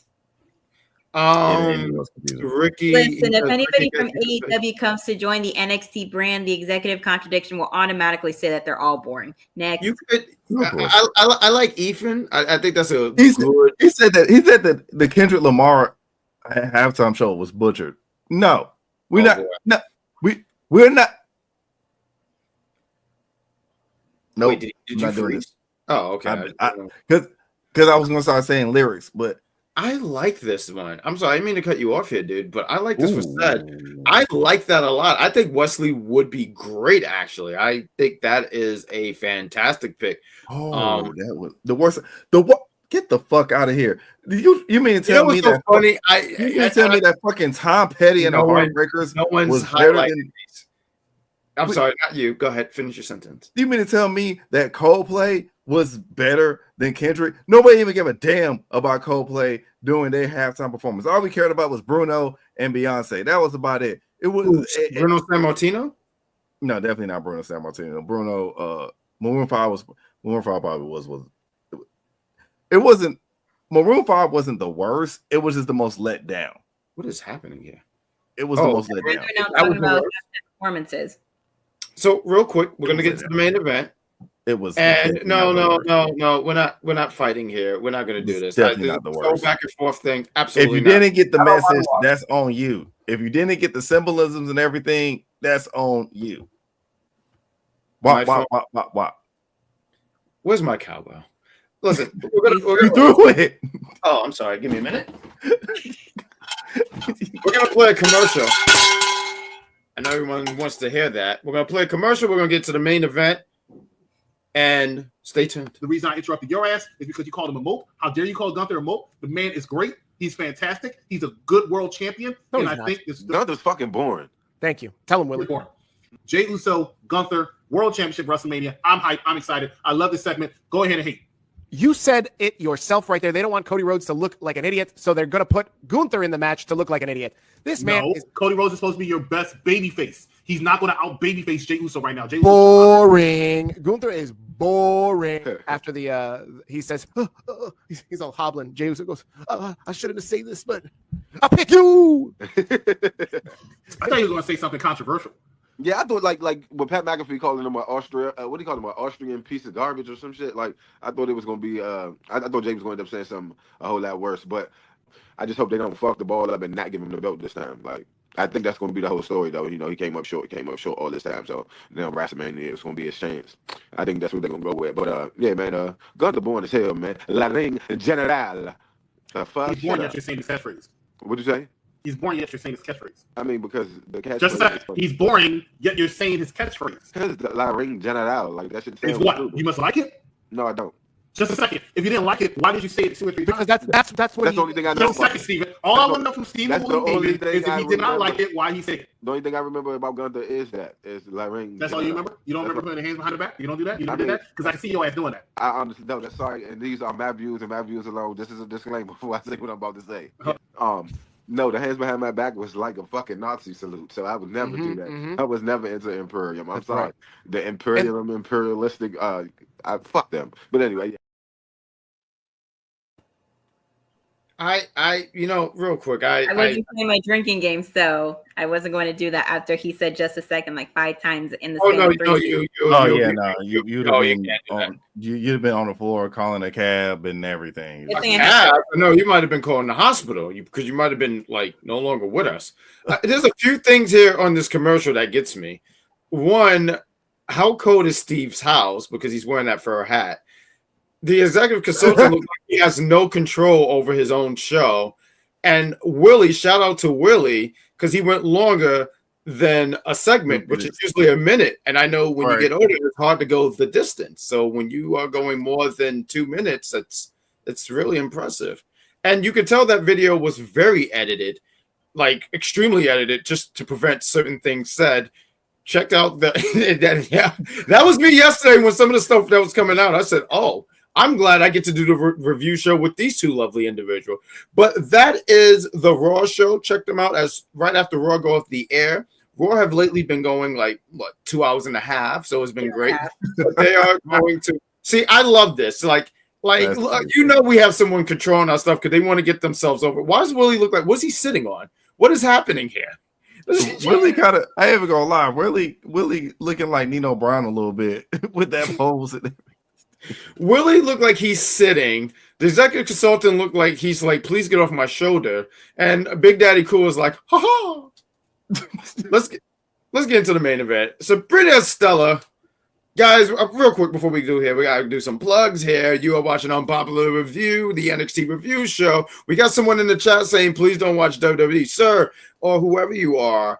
Hey, listen, watch what you want to watch. There's WWE, there's AEW, there's TNA, there's all this kind of wrestling thing. If you don't like WWE, that is fine. That is cool. It might be. I don't even know. I just know it's an orange S. So it's just do what you wish. But you are watching the Unpopular Review Show. We talk about that name sounds too close to Coachella. I feel like it's fake. I wanted to make a band. I want to make this emo band. You know how there's Panic at the Disco? I was thinking about forming my own group. It's called Yell at Coachella. I need someone with a British accent, someone who's 4'11", and someone fat. Like I'm talking like there's peanut butter underneath his stomach fat. I mean, you can hire the lady that sued Liv. I'm pretty sure she needs a gig. Who sued who? The lady that was trying to sue Liv because she couldn't fit in a car that she was too big for. No, I'm scared because I'm too scared because I like taking Uber and I feel like she's gonna ruin everything for me because I am the Uber king. So that was ridiculous too, by the way. I knew exactly what you're talking about. That was that was insane. Like, and I'm a Lyft driver, and I told people all the time, I'm like, look, I got an SUV. That does not mean that does not mean to bring your ass. If you know damn well that you're gonna need an XL, get you an XL. Don't be trying to request rides and doggo well, you just trying to be cheap. That like pay that extra $5 so you can have some leg space. Cooped up there looking like a rotisserie chicken for. Stop it. Sabrina Estella, save us here. What's this main event looking like? A little cheap for that then. Anyway, we have the one time that Ridge Holland wasn't born to me, which was his NXT North American Steel Cage match with Tony D. And match was pretty good. They were going back and forth, pushing each other into the cage, throwing each other into the cage. It went in, and Izzy Dame came out and tried to slide the crowbar in the ring, and Stack stops her and pulls it out, but she convinces him to do so, and then he slides it in there. And then they both get their hands on it at the same time. And Ridge does hit Tony D in the face with it. However, it does not help, and he wins with the spine buster to retain the championship. Yeah. Then at the end, we get the Shawn Spears Occult with Nico Vance and Brooks Jensen arriving at ringside. And Tony D is ready to stand firm against them, even though Stacks and Luca do fight them off for a bit backstage while Izzy's helping Tony D up. And Adrian is trying to keep them out of the cage when, out of nowhere, Izzy Dame hits him with the crowbar. Who the hell trusted this woman? Because y'all know I never did. And she slams Adriana Rizzo and stands by with the Occult while Nico and Jensen put boots to Tony D. And then he gets smashed with the chair by the chairman in Shawn Spears. And then we get a hype reel for Vengeance Day. Yeah, and we get that ending, and I know, like, that was crazy. And I was like, oh, that's gotta be the Wyatt. But now looking actually at the silhouettes, because you was pointed out, Sabrina, how these didn't look like the Wyatts. I don't know who these people are supposed to be, but I'm figuring that we see them at Vengeance Day this Saturday. And real quick, I mean, did you have any thoughts here, Freckles? Before I think real quick, why don't we just run down the card and give quick predictions here? Yeah, I did enjoy this. I definitely agree with Sabrina. This was one of those times that Ridge actually looked like, and I kept trying to argue with other people that, you know, he's in NXT for a reason. He's going to be in NXT for a good minute for a reason, and we got to see it. We got to see that on display today. We saw his worth. It was very brutal, very violent. Like, I ain't gonna lie, it was kind of violent. But overall, I did like the quality of the match. I really don't like.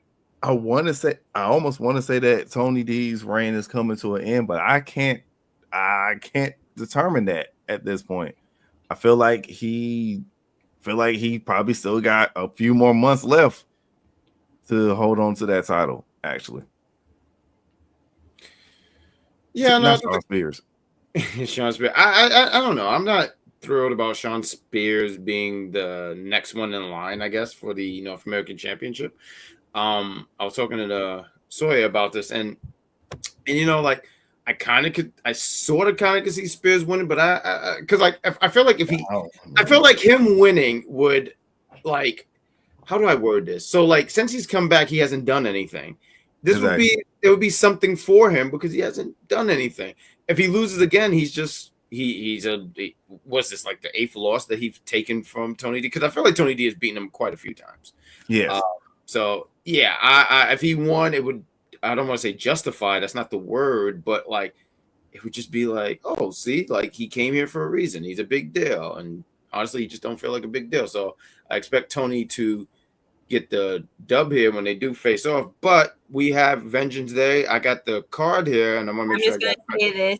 Shawn Spears came back to make his own version of Schism, just less spooky, and they actually have a woman who can actually wrestle better than Ava Raine could. No offense to her, she practiced and trained a lot, but it still wasn't her best work.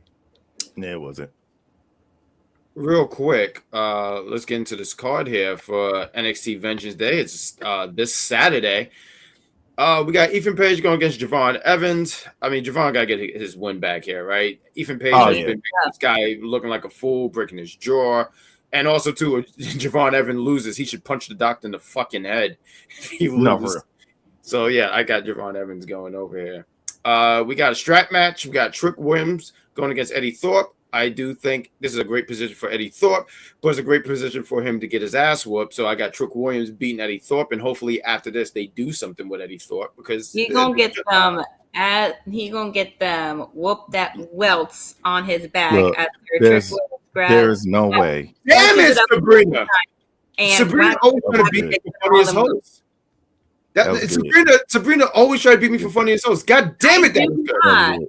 I do not try to beat you, first of all. I've never even been nominated for funniest host, so you can't say that I've ever tried. And second, just funny things. That was clever. I just say them out loud, so I don't. That was very clever. That was damn clever. It was good. I mean, I'm praising you, but I'm also like, damn it, how am I going to compete with that? If I get nominated, then we'll see. If not, then I will root for you when you obviously get nominated again. I love my team. See, there's no hate here. That's what I'm talking about. Good job, guys. I definitely like, that was a good one. Like it's hard to that even was damn follow up. Good. How do I follow up? I'm not even going to get on stage. I'm just going to go to the bar. That's how we follow up. We have the NXT Tag Team champions defending their belts. We got Fraxim going against Josh Briggs and how do you say this name again? Ikamura. How the fuck you say it? Ingamora? Inamura. His last name. We're doing the best we can, damn it. Yoshiki. Fuck it. I'm gonna call him Yoshiki. You can call him that too. That's fine. It's just easier. I don't know why, but that's just easier. I have a hard time betting against Fraxim. Fraxim, every time I think I've bet. Say. Huh? We watch anime. How is it hard for you to say Inamura? I don't know. I don't know why. It's just my brain. My brain really is just like, Listen, you can make fun of me for saying Takeshi's name is Takashita because I didn't know how to say it because I hadn't watched when they said his name on AEW. So you can it was bad. I was there live and I was messing up his name. Like it was. Oh wait, I'm sorry because like I don't even watch Cobra Kai, but I have said here, shout out to him. He said I wanted to save Cobra Kai for next weekend. Is that supposed to come out this week? Yeah, I think the new season is coming out. Anime Ross Brains. Katie always she's getting better. She's doing the best she can. Shout out to Katie. You can see it on the AEW show. We got Bad Chris in the chat who just says things. I understand Anime Brain. This guy watched General Hospital, but yet he want to roast people. Like, how dare you? Like, I'm like, what's this? I mean, you can watch a fun cartoon that keeps you entertained on the edge of your seat and some that actually do have deeper messages. Or you can just watch a soap opera that lasts for 50 plus years and keeps going and going and going and going and going and going and going and going. You know what? Whatever. I do want to throw out that I watched Looney Tunes. That is just a fantastic cartoon. Just wanted to throw Looney Tunes is really good. Like if you don't like Looney Tunes, it's just something's wrong with you. Something's wrong with you. I just believe that you eat M&Ms from underneath the microwave. That's all I got. Anyways, what's the next match on the card? We have the NXT Women's North American Championship. Thank you for that, Freckles. We have Fallon Henley defending her championship against Stephanie. Get it together, Freckles. What's happening here? I'm trying. He's probably still the one from Jeffrey about MJ. You know how much of a lame you have to be to eat M&M's underneath a fucking microwave. That's some bullshit. But anyway, I will be rooting for my Latina sister. It is Stephanie Vaquer who will take the belts away from Fallon Henley. Who is this orange guy? I don't think Fallon. Yeah, I'm about to say I definitely don't think Fallon is going to hold on to that title very long at all. I think showing from Chile. I'm not from. My family's not from Chile, and I'm not Chilean myself. But I'm showing some pride for the first Chilean to be in the Royal Rumble and the first Chilean woman to be a champion in WWE. Yeah, this is definitely definitely. You know, I fatal influence is falling apart because Fallon is following it up. She definitely loses, and Stephanie's going to take the title. Next match that we got here, we have the NXT Women's Championship. We have Giulia going against Bayley, going against Roxanne Perez, going against Cora Jade. Giulia's retaining. She just won that championship. Yeah.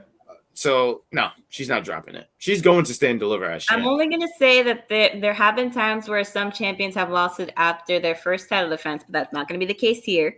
Egos are going to get in the way for Roxanne and Cora. They're going to be fighting. They're going to make it seem that they're going to get along for a bit. And then when they both pin somebody, they're going to pull each other off because they don't want each other to win. You know what's funny? So Bayley eats the pin? Oh.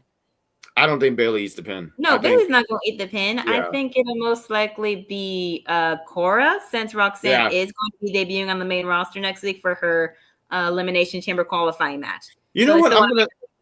And unfortunately, Cora's going to take the pin even after winning against Bayley tonight, despite it being because Roxanne interfered.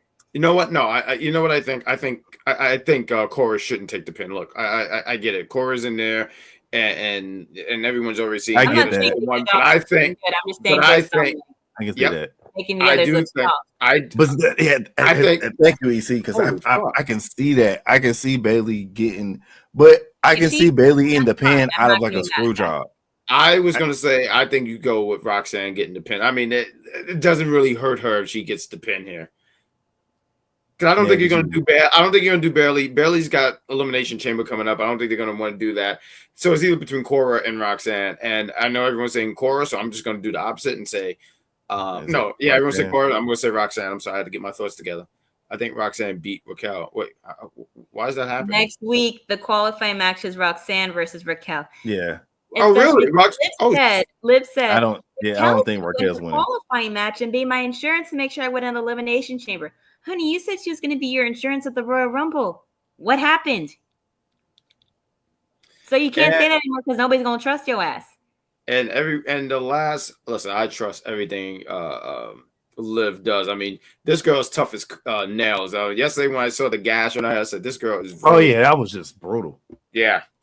We got Obafemi defending his NXT championship against. And then plus, if you give me PlayStation 5 and chicken nuggets, like I'm gonna love you forever. Oh, I am going to love you forever. Right. Like you are everything. PlayStation 5 and tacos for you.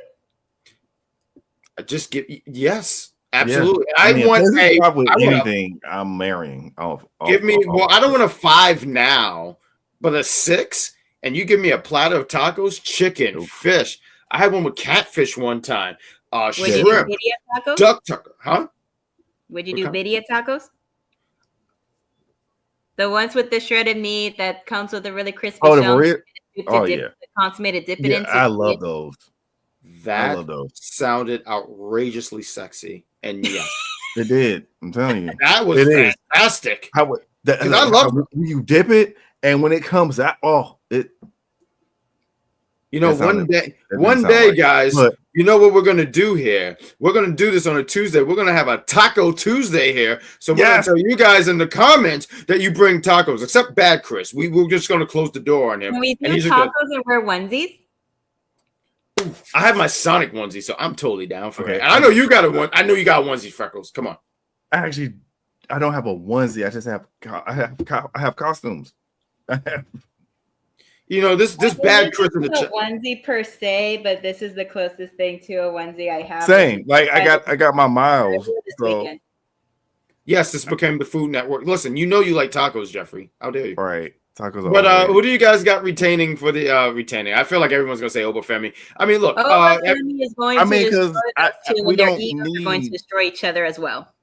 Yeah, I mean, look. Go ahead, Freckles. I'm sorry. No, we don't really need, and I'm a huge Austin Theory fan. Yes, it's one of the reasons why. It's because he's from Atlanta, but that's fair. But we don't need him to be the champ. He's not going to be the champ. We don't need Grayson Waller's going to lose because they're both going to be trying to pin Obafemi, and they're going to be fighting each other for it. And before you know it, Oba's going to take advantage of that and whoop their asses and show both of them.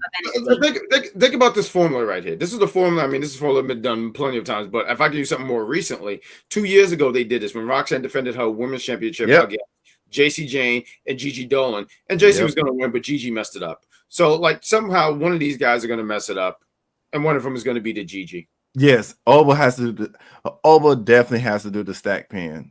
That would have been great. Yeah, he has to do the stack pin, or basically Grayson eats the pin. If they want to sell this feud, if they want to sell this upcoming feud between them two, Grayson has to eat the pin. Yeah, Grayson got to eat the pin. I just want to say to George real quick because I agree with his comment here. Yeah, we're definitely going to get Trick against Ober. That's why they're keeping Trick and Ober away from each other. And they figure let's not have them in the same match. I was thinking for a period of time they were going to go fatal four-way, but that was really for the women. But I guess they said, well, let's just save them going one-on-one at Stand and Deliver, which I hope to make. I am planning trips to go to Vegas. And I almost figure in April I won't have no money, so I will be opening my OnlyFans, and that will be for the elbow community. You want to see me my the elbow? That will be $10. Oh my God, $10 for elbows. Or you could be Times are hard. Jesus. Huh? I said, or you could be Matt Cardona and charge 40 for a picture. That's wild. I'm not paying $40 for. I remember you said that. That's why I paid $10. And there's no disrespect to Matt, but like I'm not paying $40 to a mid Carter that was in WWE, and that's the most that they won. Like, unless he was like my favorite mid Carter, and I'm sorry, Matt, you're not my favorite mid Carter of all time. It's one of my favorites. No, but shout out to him. But shout out to him. He reinvented himself. Like he did. You know, I gotta commend him for that big time. I'm not. I can't say he's my favorite either. But to Indy Hartwell, because she posted up on a Twitter that she said that having the 90 days after being released is a good thing because it gives you time to reinvent yourself, to see that you're gonna take that when you're being released, it means you're getting total control over everything, which is what Matt told her. So she sees that as an opportunity to have total control over everything that she's going to be doing moving forward after 3 months. It'd be funny to see her and Steph DeLander somehow get reunited somehow. I can see that. Yeah, why not? She's in because I feel like I've heard that name. TNA, right? Yes, working with Matt, and I think she's working with her real life boyfriend, because he is the current TNA digital media champion. Yep. Hold on, put that back up. I wanted to read that comment in. George asks, Bayley versus Roxanne, do you see it happening at NXT Stand and Deliver or WrestleMania? I'm gonna take a guess and say WrestleMania. Although, you know what? Stand and Deliver seemed like the right place because that's where all the feud starts. So yeah, but I just want to go different. It starts at NXT, it ends at NXT. Yeah, I was about to say that's gonna have to that's gonna have to stay. But I feel like they've been actually displaying it on the main roster. Where why not at WrestleMania? You know, like what is she? Not with a month. Like you got like a month. We got some time here. It's February. We got a month and a half. That's 2 months. We got time. I don't see it. I don't see Roxanne getting that much hype between now. Like, even if she goes on the main roster between now to WrestleMania, where she gets a WrestleMania match on the card of either nights. I mean, granted, Bayley is Bayley, but yeah, I think that's going to be more of a stand and deliver match. Right. So George says Roxanne Perez versus Bayley at WrestleMania would be huge. Absolutely, and it would. But I think also her being in Elimination Chamber, if she wins that qualifying match, will be huge. I think she's beat. I think she wins it. I think she does. Yeah. I mean, wins meaning beating Raquel, but she's not. I mean, Liv Morgan doesn't need no insurance that ain't gonna help her. No, she's not gonna go over. They need time to build for Mania. I just feel like where are we? Like the second week of February, I want to say. Yes. I think we have time for it, but I mean that's just a hunch. But we could be here all night, and that's not what we're gonna do. We're gonna close the show, but before we do that, once again, thank you guys for watching Unpopular Review, this NXT review show. George says George, I'm sorry. I'm so sorry, Jeffrey. Jeffrey says keep it at NXT. I agree. That's fair. Fair point. But there's something for everybody. I know you guys love us, the NXT trio, because we're so great. And we have cowbell. Okay, who did this? This is not cowbell. This the person that's backstage. Who else would be there? Oh my god. All right, let's hit this because there's always something for everybody. Sabrina, Estella, please tell me. You know, the person who played that, their favorite soup is bitch. So we're gonna play this this thing right here. I know. I think I have. Yeah, you can catch them on Mondays. Yes, absolutely. We're not doing the video, but that's fine. So I was trying. Like I don't understand what's happening here. There's not enough mic on this poster. Not enough. Yes. So on Monday nights at 6 p.m., you have the Mike Knox show, the wrestling show, the show for the intelligent wrestling. The wrestling shit. Or Monday Night Raw. Wow. What's the other poster? Because apparently we're not doing our job. What's the other poster? What do we got here? And then after Monday Night Raw, which would usually happen around 10:30ish or later, you have the Rated R Raw review show with the executive consultant Big Daddy Cool and Steaming William Beeman. Yeah, when he can go the distance. And then on Tuesdays, you have the NXTrio with myself, the Great Grand Slam Pooba, and Frecklesensei getting our nerd on while talking wrestling as well. And if you don't like it, then I love those three guys. If you don't like it, it basically means that you peaked in high school and you couldn't find a different type of personality trait, so you just got stuck with being the villain. Congratulations, man, Dark. Well, I was just gonna say it means that you found a Skittle underneath the locker and you ate it. But carry on. I'm gonna use that all the time. Well, apparently we're skipping over Wednesday. Wow, this is wild. We know how people feel about Wednesday. Does not like AEW. Wow. But I will say anyway, we also have AEW. We also have All Elite Women and Friends on Wednesdays after AEW Dynamite goes off the air with Cactus Katie and Sheriff, with whichever friend joins them. Yeah. Top 5 enter prediction shows on Thursdays whenever we do so, and then we have the SmackDown Penitentiary reviewing Friday Night SmackDown on a Saturday go hard, though, between noon or 1 o'clock, depending when they are able to, with the Wardens of Disney Silence and Vic the Mark. Yes. I like how Vic is in a good mood. Oh, and we have this. And don't forget to subscribe to the UPR YouTube channel and our Patreon to share the love, spread the love. And you also actually get a chance to win a Adam Copeland t-shirt.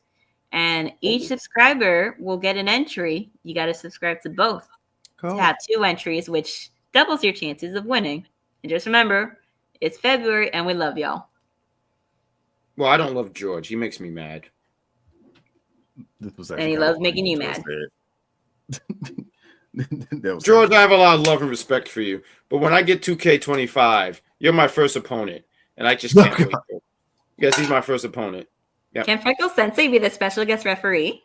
Well, we're a team, so we're already the trios champions. I've already planned in my head what kind of match. It's going to be me, you, and Sabrina against EC, Willie, and Steve. I already know it's a handicap because Willie won't be there. Steve is going to be cool. He's going to join us. And that means the executive consultant is going to lose because he doesn't stand a chance against me. Oh, I have no follow-up, guys. That's really show. But we got plugs here. Let's plug real quick. Sabrina, Estella, I got something. Follow me on my YouTube channel, The Unofficial Camera Woman, where I go throughout Central Florida and occasionally south to record wrestling matches and put them up online. This past weekend, I was just at MegaCon getting my nerd on and watching wrestling happen all weekend long and putting in all the videos up online. Got to meet Matt Cardona, my Chelsea Play cosplay, which has been approved. Hey. And the executive consultant likes to call us nerds. Yeah, you gave us the nerdy sounding intro song and the nerdy looking video game style intro. So we gonna be nerdy. We gonna talk video games. We gonna talk anime. We gonna talk cartoons and make references while we're on the show. People like it, so. I know that's right. Absolutely. You are the Dio to our Jonathan Joestar. Holy shit. That sounds good. Frecklesensei knows about that reference. That was a good one. Let's go. That was a good one. Thank you. That was a good one. He really actually, you know what? Yeah, that's actually a fair comparison because he is literally everywhere that Jack goes, he finds a way to hate. This is that is very accurate. It's very accurate because everywhere that Joseph went, Dio was just there. We let this motherfucker die. This motherfucker died like 3 times and kept coming back. Both. We're doing both. We're gonna do both. If you don't like it, then coming back. Just like EC in these comments. We thought he died, and he just keeps coming back. Oh my lord. Carry on, Freckles. What do you got? All right, so big things are happening, especially on the entertainment side of UPR. We are jumping into. We just finished up our Captain America series trilogy because it was leading all the way up into Captain America: Brave New World that is coming out on Friday. I get the privilege due to MCU ATL and Beltline Cosplay to do the special screen of Captain America on Thursday. So that's where I'll be at that night. I have my outfit planned out and everything. I'm gonna do a cosplay, but it's more like closet cosplay. It's like Marvel University type of thing that I'm going for. So I'm gonna kind of be a jock-ish. So we'll see how that works. But for the entertainment side, the Wolfpack trio, me, Mike, Vic, all together, we will be reviewing each and every Superman. So we're doing Superman the movie first, which is this Thursday, at 8, and it's going to go each and every week. It's Superman 1, 2, 3, 4, 5, and Man of Steel. So we're going to do from 1 all the way up to there. So wish me luck, because a lot of these movies I did not see at all. So I'm trying to learn this stuff, and a lot of old movies that was beyond my time. So pray for me. Real quick before I do any plugs, real quick, I know George won't hear this. George, shut your mouth, George, because that's very rude. Having Bill Goldberg in your corner. He did that on purpose. Oh, he always does that. George is like the rudest person. George is the rudest person all year. The rudest person of the year, easily. Real quick, I have a podcast. It's called the Big Pop Theory Podcast. We did episode 90. Yes. That means we're another 10 episodes. We're 10 episodes away from 100. I think it's a big deal. So I look forward to that. So you can check that out on Apple, Spotify, wherever you listen to audio podcasts. It's all very much there. So please take a listen to it. And also, like Freckles was talking about on the entertainment side, his trio is doing something, and my trio is doing something. The trio of destiny, myself, Cedar Superior, and Vic, who was originally a part of this trio. No shades there, Freckles freaking sensei. But we are reviewing Invincible. We're on episode 4. We do it on Thursdays, I believe, at 7:30-ish. And stop by if you like Invincible. It's a fun show. I actually like that. Said asked, where is Wendy Chu? Oh God! Oh my God! Yeah, the new season did come out. Oh, shit. It did. So far, these 3 episodes have been fantastic.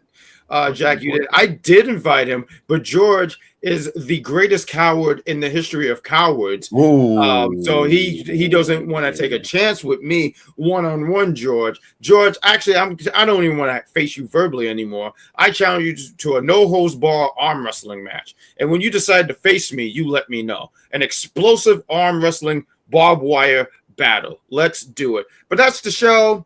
I could keep talking, and you guys don't want to hear me keep talking. So everyone just wave. Everyone say goodbye. You guys are so crazy that you stayed up so late. It's 11:56 and you are up with us. We thank you. We blow a kiss towards you.